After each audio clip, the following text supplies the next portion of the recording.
Hello weavers, good morning అండి. Welcome to perfect daily vlogs. ఈరోజు చుక్కకూర ఫ్రై చూపిస్తున్నాను మీకు. జనరల్గా చుక్కకూర పప్పు చేస్తారు, చుక్కకూర టమాటో ఇంతకుముందు మీకు నేను చూపించాను. ఇప్పుడు ఓన్లీ చుక్కకూర విత్ శనగపప్పు ఫ్రై అనమాట. త్వరగా ఈజీగా అయిపోతుంది, అన్నంకి కలుపుకోవడం కూడా చాలా బాగుంటుందండి, పుల్ల పుల్లగా. సో ప్రాసెస్కి వెళ్ళిపోదామా? సో బౌల్ పెట్టానండి, స్టవ్ ఆన్ చేస్తున్నాను. కొంచెం బౌల్ వేడి అవ్వాలి. సో బౌల్ వేడి అయిందండి, మనం ఆయిల్ పోసేసుకుందామా? ఆయిల్ పోసారండి. సో జీలకర్ర, ఆవాలు, మెంతులు వేసుకోవాలి. మెంతులు ఎందుకంటే ఇది పులుపు కదండి, పులుపు కాబట్టి చాలా బాగుంటుంది మెంతులు వేసుకుంటే. జీలకర్ర ఒక స్పూన్, ఆవాలు అండ్ స్మాల్ క్వాంటిటీ, మరీ ఎక్కువ కాదండి, కొంచెం క్వాంటిటీ మెంతులు. శనగపప్పు చూడండి బాగా వేగుతున్నాయి కదా. ఈ జీలకర్ర కూడా ఈ విధంగా వేగితే నోటికి వచ్చినప్పుడు చాలా బాగుంటుంది టేస్ట్. ఆనియన్స్, పచ్చిమిర్చి. సో బాగా కొంచెం ఆనియన్స్ ఫ్రై అవ్వాలండి.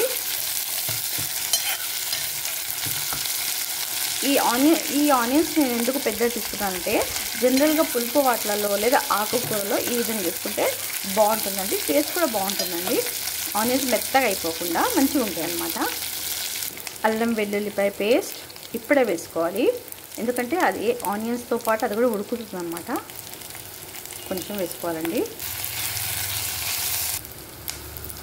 టేస్ట్కి సరిపడా ఉప్పు, అంటే మళ్ళీ చూసుకొని మళ్ళీ వేసుకోవచ్చు.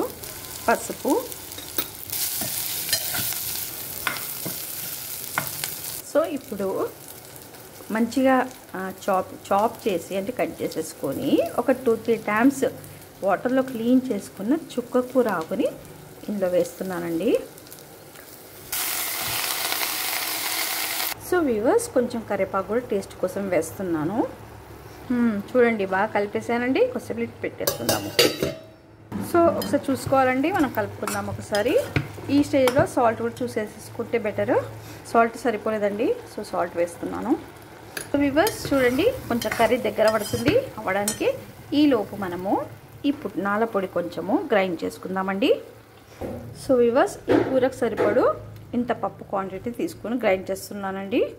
పొడి రెడీ అయిపోయిందండి, పుట్నాల పప్పు. అయితే మనం కర్రీలో కూడా కారం పొడి వేయలే కదా, ఇప్పుడు వేసేసుకుందాం. ఇందులో వేసేసుకొని మళ్ళీ ఒక్క రౌండ్ తిప్పాలండి. చూడండి ఐటమ్ కాబట్టి 2 స్పూన్స్ వేస్తున్నాను. సో వీవర్స్, పుట్నాలు అండ్ కారం పొడి రెడీ అయిందండి. ఇప్పుడు మనము ఈ కర్రీలో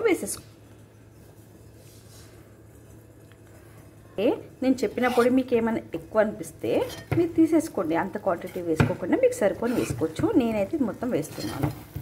వ్యూవర్స్, పప్పుల పొడి కారం కలిపేసాను, చాలా బాగుందండి టేస్ట్. లాస్ట్ గార్నిషింగ్గా ఇది పులుపు ఐటమ్ కాబట్టి ఒక 1/2 స్పూన్ ధనియాల పొడి వేసుకుందాం అంతే. కర్రీ రెడీ అండి. సో కర్రీ రెడీ అండి. ఇది ఆకుకూర కాబట్టి ఇలానే అవుతుంది. ఇక్కడ ఆయిల్ మంచి తేలుతుంది కదండి. ఇప్పుడు మనం స్టవ్ ఆఫ్ చేసేసుకొని వేరే బౌల్లో తీసుకుంటే సరిపోతుంది. సో వ్యూవర్స్, చుక్కకూర ఫ్రై రెడీ అయిందండి. చూడండి ఈ పచ్చిమిర్చి కూడా చాలా బాగుంటుంది తింటే. సో మీరు టేస్ట్ చేయండి, చాలా బాగుంటుందండి. So viewers, please try it, share and subscribe my channel. మీరు ఈజీ తీసుకోకండి, సో ట్రై చేసి చూడండి, చాలా బాగుంటుంది. మళ్ళీ చేసుకోవాలనిపిస్తుంది. అన్నంకి పచ్చడి టైప్లో కూడా ఉంటుంది తింటుంటే. So viewers, bye, see you. Comments పెట్టండి, షేర్ చేయండి, సబ్స్క్రైబ్ కూడా చేయండి. Bye everyone.